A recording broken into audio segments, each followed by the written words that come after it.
A psicanálise no Brasil tem uma história que eu já considero relativamente longa, e o jeito que ela aconteceu aqui, o jeito que ela foi se desenvolvendo, acaba contando também a história de quem são os alunos de psicanálise. Então, ela já teve diversos momentos. Tem um momento em que pessoas descoladas são alunos de psicanálise, pessoas que descoladas eu falo me referindo a uma postura de contracultura. Então existe um tradicionalismo e existe gente querendo romper com isso.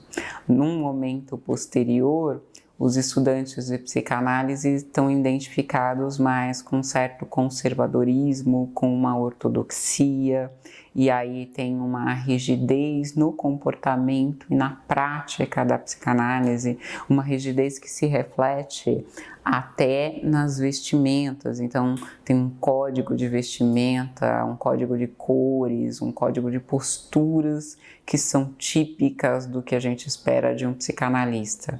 É bem parecido com a construção que a gente faz em relação aos intelectuais, aos filósofos. Então, olha, se você é um psicanalista, você tem uma roupa com determinado corte, com determinadas cores, e você tem determinada postura no mundo.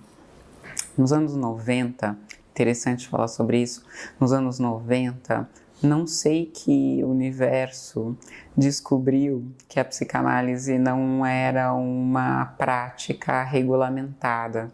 Então houve muita mistura da psicanálise com práticas chamadas holísticas. Foi uma época em que terapeutas de maneira geral, notadamente terapeutas com orientação orientalista, que, enfim, tem atração pela dinâmica de funcionamento das medicinas do Oriente, como a medicina chinesa ou a medicina indiana. Eles viram na psicanálise uma ferramenta terapêutica interessante. Então, nesse momento, quem praticava a psicanálise, no grande público, é claro que sempre houve as sociedades fechadas em si mesma e etc. Eram essas pessoas que confundiam a psicanálise, misturavam mesmo psicanálise com disciplinas holísticas.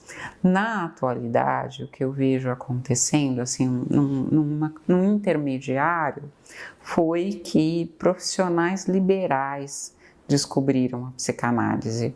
E aí é muito interessante porque nessa dinâmica de pessoas que trabalham no cotidiano com gente, que tem no relacionamento uma experiência acentuada, acabaram por se interessar na psicanálise como uma ferramenta que pudesse esclarecer, aprofundar, facilitar esse relacionamento.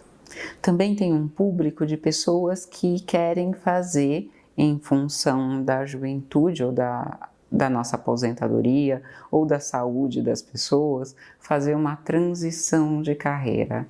Eu quero agora, nesse segundo momento da minha vida de trabalho, fazer alguma coisa que seja mais significativa para mim e para as pessoas. Então, esse estudante de psicanálise é alguém que entendeu o humano, geralmente trabalhando de forma produtivista, entendeu a importância do cuidado com o humano e aí procura a psicanálise como essa ferramenta de prática com o outro, mas também e talvez principalmente de prática consigo mesmo.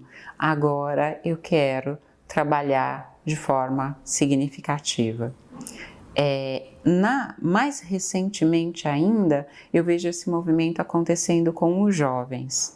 Então, agora na escola, cada vez mais pessoas jovens entram em contato, dizendo: já estou cansado do mundo corporativo, já estou me ressentindo e me deprimindo pela falta de significado do meu trabalho, pelo excesso de pressão, quero encontrar na psicanálise. Geralmente são pessoas que já fazem análise e, em observando o trabalho do analista, se perguntam: como seria se eu estivesse nesse lugar?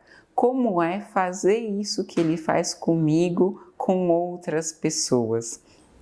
Eu gosto muito, eu acho muito interessante quando o analisando quer se tornar um prático da psicanálise.